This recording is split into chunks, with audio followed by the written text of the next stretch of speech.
Hello, hello, everyone. Thanks for dropping in. This is Ariel Asher, and you are at the Healing Body, Mind, and Soul podcast. I'm super duper excited today because I have the honor and pleasure to be here with Beth Proudfoot, and she's so juicy. I can't wait till you hear what she has to say today. We've been talking a lot on the podcast about getting through difficult emotions. We have been talking about grief. We have been talking about fear. We have been talking about betrayal and how to clear your emotional body of all these things. Now, Beth is also a fabulous leader, marriage family counselor, and she is talking about collaborative divorce. Now, how wonderful would it be if you come to the place where you know you have to separate and you can have some help to do it elegantly instead of staring into a dark abyss, right? It's not the end of the world, it's the beginning.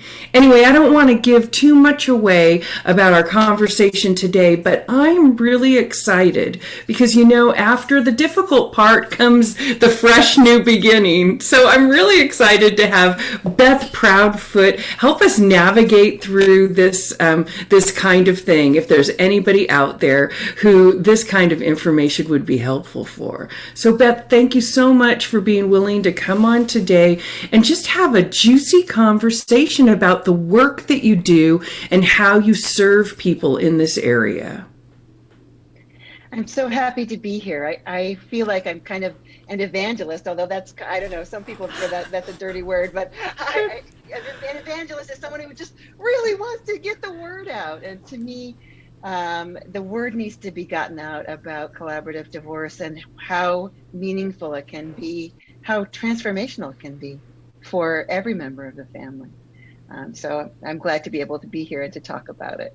Well, let's break it down, right? Because divorce has got to be difficult.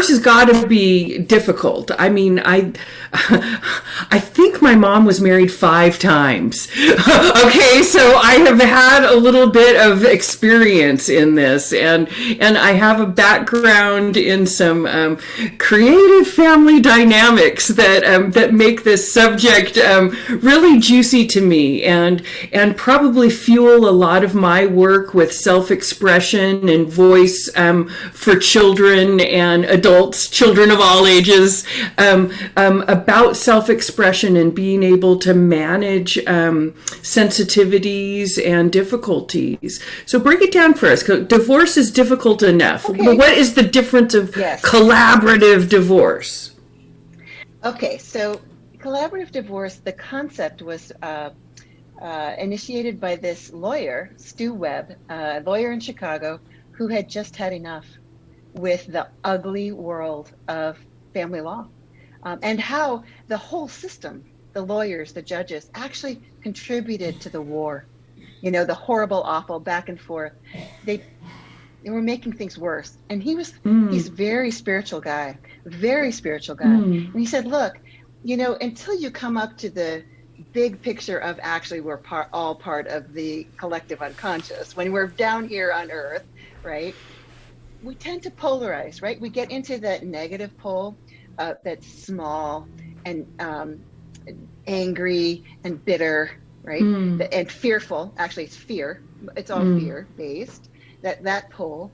Or we come to the other pole, the positive pole of thinking about the future, about thinking about the best for everybody, about love, right? So we bop between fear and love all of the time in our lives. And the system, the way divorce has been done in this country is all about fear. It's all in that fear. It's all getting people into their fear and getting them to stay there. Could we have he called it a paradigm shift. Could we shift the paradigm and actually work hard to get our clients who are divorcing from fear into love and hope about the future? And yes, it's possible, but it takes a team. It's very difficult to do this with just two lawyers, although they do it across the country with two lawyers who are committed to resolving things peacefully. It turns out it's better to have a few more people on the team. So we add mental health professional who's actually really skilled at helping people to settle their emotions, to get into their higher selves, to communicate well, even while they're trying to solve the very serious problems that come with divorce. But yeah, you know what? Let's add somebody else. Let's add a neutral financial person. So no more is this, I've got my finance guy and I've got my finance guy, and we're going to argue about it. No, let's have one person who just gathers all the information, and the people who come in say, I'm going to be transparent. I got nothing to hide. I'm going to put it all on the table. So everybody puts all the finances on the table with this neutral financial person. The coaches, and this is what I do in this process. I'm a collaborative divorce coach. So what I do is help my client to process things through, to, be able to complain with me all about how, to get into that fear space for a minute, right? And then, let's come up into, in 10 years, when you're thinking about your divorce and wanting to know that you did your divorce with integrity, what's that decision that you made right now, right? The coaches also help the couple to do the whole parenting plan. So I have deep background. I've been a child therapist for over 30 years. And so I bring a value add that a lawyer doesn't have, that the judge doesn't have, that I know kids and I know what's best for kids. And so we figure out the parenting plan together with somebody who knows kids, right? And that's valuable. The lawyers come in like at the very end. Oh, are you ready to figure out the finances now and to do some negotiation, right? Together. We got this whole team here to support you, to keep you in this nice container where you can, it's not easy, Ariel. It's hard. We don't get rid of the bad feelings. The bad feelings are there. We just help people to stay in that fear place the shortest amount of time possible, to bop up into love and generosity as often as they can, and to come up with an agreement that they're like, yeah, I agree. And then we're done. We don't have to go back to court. We're not arguing forever. Everybody agreed, so yeah, we're done. Having this beautiful. Having this skilled team in place and then bringing the lawyers at the end seems so smart to me, right? It seems like, because then the lawyers are not having to navigate through the emotional stuff, and having somebody like yourself, Beth, what a valuable asset when the adults are being triggered and acting like children, and not to mention what happens to the children during the process and all the nasty meanies that come out. That takes its toll, that leaves permanent scars for people to go create those kind of situations again, right? If you don't navigate the path well. And I love wow, I have never heard of this before, and I didn't realize that there were so many. It makes sense to have this neutral finance person, and to have everybody in their designated perspective and spot to help at different ways. What a beautiful thing. So if somebody's listening and they're like, oh my God, if only, right? If only, my goodness, if only I knew this existed, I could have saved myself, or what, and especially if there's anybody who's thinking about if they're making life changes and navigating in that direction, where can they reach out, or how do they find out more about this process, and how to get on board with their own team, or how to get their own collaborative team like this? So I'll give you a few resources. One is there's a website, Collaborative Divorce California, and it has a lot of information on it. It's great, including profiles of all of the people throughout the state of California who do this work. Now, the truth is that it's international, though. There are collaborative teams in Australia and Japan and Singapore. They're all over the world. And there's an international, it's called the International Academy of Collaborative Practice. And I think that URL is just collaborativepractice.com.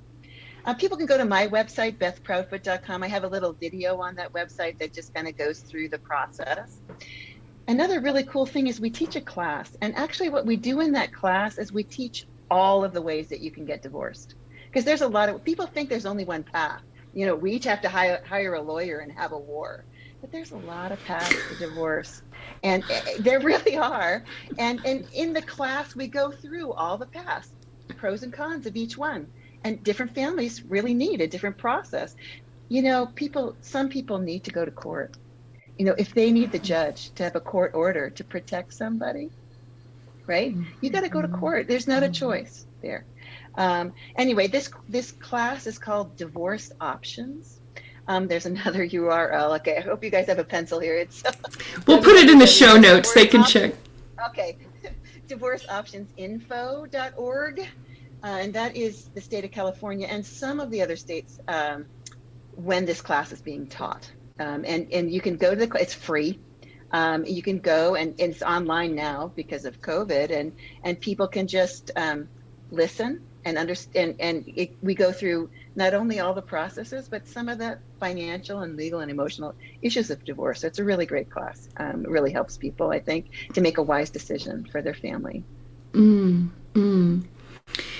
Wow, what an amazing resource. I'm having a flashback moment of after college. I was married for a little while, Beth, and I thought how ridiculous we were arguing over omelet pans and ridiculous things. Now, we were young in our early 20s, and probably if we met and did it all over again, things would go a lot better because we would be a lot more prepared for these things. But we certainly did not handle that well. And I remember how complicated it was and just how much we hung on to things in our pride. It was just ridiculous. And now, years later, flash forward to having a little bit of life wisdom that I was not prepared with. I sure do wish I would have at least called upon some wisdom assistance from somebody else. I really think that could have played out a lot differently, at least more peacefully. It was very dramatic and not fun. And I don't wish anything like that upon anyone, you know. Why? Yeah, I think working in divorce, I get to see what marriage means and what's important about marriage and how to keep a marriage together. And you know, sometimes I keep seeing this over and over again, that what happens when people don't solve the problems that they have in their marriage. You know, this like, I think this, we're just going to have to agree to disagree, and the problem never got solved. That becomes like a little brick of resentment that starts to build a wall between people. You know, and every time you didn't communicate well enough, or you just couldn't figure out how to solve that problem, there's another brick of resentment in the middle of your relationship. And, you know, if that wall gets too high, there's no way back. Well, I'm so happy that there are zealots, evangelists, if you will, like yourself. I love that word, so that's fine. You can use that here. I use it all the time. I always say I'm an energy healing evangelist. I'm pretty okay with that title. So I'm just so blown away by how much sense this work makes, and I'm really sorry that in my family it didn't come along sooner, because I know that there's a couple people that we could have had some smoother transitions in a couple places. I'm just being open and honest here, but I really want our listeners to know that there is another way of doing things, and it doesn't all have to be Kramer versus Kramer. Is that what that? There was an old movie called that was about divorce. I probably saw that a little too young in my life as well. So, and yeah, it's very sad, very sad. Well, yeah. Beth, I'm so happy that you're an evangelist. I'm so happy about the work you do. Can you give a tip to our listener out there who's going, I don't know what what I should do? Would you just recommend going to the website and getting on the Google train down the collaborative divorce? Or how about they reach out to you, Beth? Are you seeing clients these days? Can they reach out to you personally? They absolutely can. I think that that's a great way to get started. When you're in this, maybe you haven't even told your spouse that you're thinking about divorce. Great to start with someone who's a collaborative coach, because they really understand divorce. They really can help guide you through the whole process, and again, could continue as your coach throughout the collaborative process if that's the process that's going to work for both of you. Because it's a voluntary thing, so both people have to say, yes, I'm for this, I want to do this. So that gentle way to come in is to hire a coach. Go to that Collaborative Divorce California website, or go to my website, see if I would be a good fit, and just come in for a meeting and just talk about it. Just talk about what's happening in your family and what might be the best process going forward. Stage I think that's a good way to begin. Yeah, it really depends what your stage you're at. You're opening up my mind to different perspectives. Yeah. There's this thing called discernment counseling. It's not something I do, but I refer people to it all the time, where people just aren't sure. Are we going to get divorced, or are we going to stay together? Should we go to marriage counseling, or should we find lawyers, right? It's pre-marriage counseling. Pre-divorce counseling. Yeah, it's just sort of it's like a 6-week program, and at the end you decide, which way are we going to go? And how respectful to make that decision together.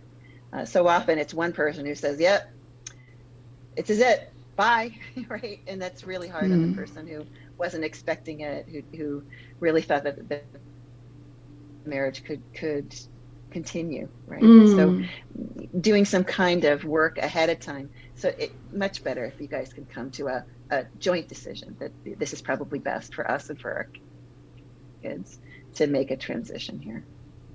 Is it easier for people to communicate when they have a third party, a witness? Is it easier for people to work through the stuff when there's a moderator? Absolutely. And I think, actually what I do in a lot of my work, in my couples counseling and in my divorce counseling, is a lot of just teaching basic communication skills. In marriage counseling, what we teach is communication toward intimacy, toward getting closer. In divorce coaching, what we teach is business-like communication, because you're going to be in the business of raising your kids. So how do we take the intimacy out, actually? We're not doing intimate conversation anymore. We're doing boardroom communication, just very business-like, taking the feelings out, because that other person is not going to be the person that you go to when you're upset anymore.